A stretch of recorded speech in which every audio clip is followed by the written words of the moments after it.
அம்மா, ஆ இன்னைக்கு என்னம்மா லஞ்சு? இன்னைக்கு முருங்கைக்காய் சாம்பார், வெண்டைக்காய் பொரியல் பண்ணலான்னு இருக்கம்மா.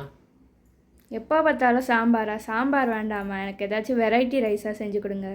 வேறு என்ன தான் செய்கிறது நான்? சரி, உனக்கு பிடிச்ச தக்காளி சாதம் செஞ்சு கொடுத்துருவா? ஓகே. சரி வா, தக்காளி சாதமே செய்யலாம். இப்போ நான் ஸ்டவ்வில் குக்கர் வச்சுருக்கேங்க. அதில் 1 ஸ்பூன் நெய் விட்டுக்கிறேன். நெய் வாசனையாகவும் இருக்கும், அடி பிடிக்காமல் இருக்கும், அதுக்காக போட்டுக்கலாம். இதில் நம்ம கொஞ்சமாக எண்ணெய் ஊற்றிக்கிறேன். கொஞ்சமாக சோம்பு போட்டுக்கிறேன்.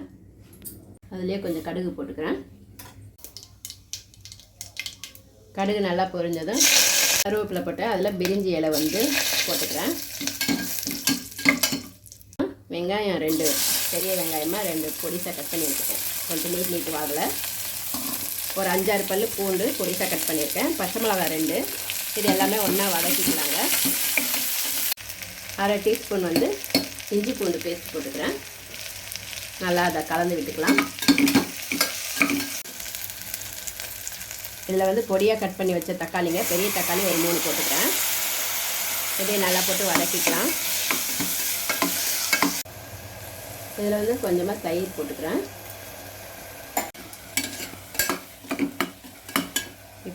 தேவையான அளவு கல் உப்பு போட்டுக்கிறேன்.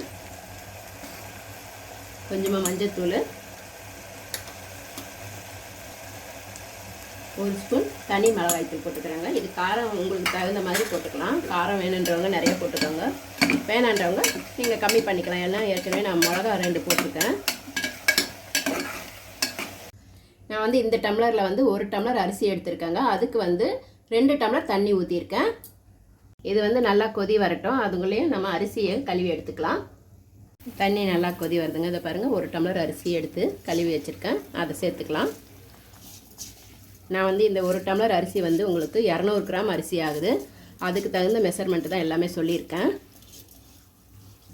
அரிசியை வச்சுட்டு நல்லா கலக்கி விட்டுட்டு நம்ம இதிலேயே உப்பு காரம் பார்த்துட்டு நம்ம இப்போ குக்கர் மூடி போட்டுக்கலாங்க. போட்டு நம்மளுக்கு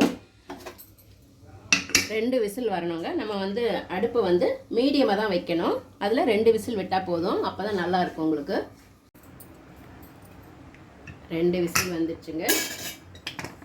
எப்படி இருக்குன்னு பார்க்கலாம்.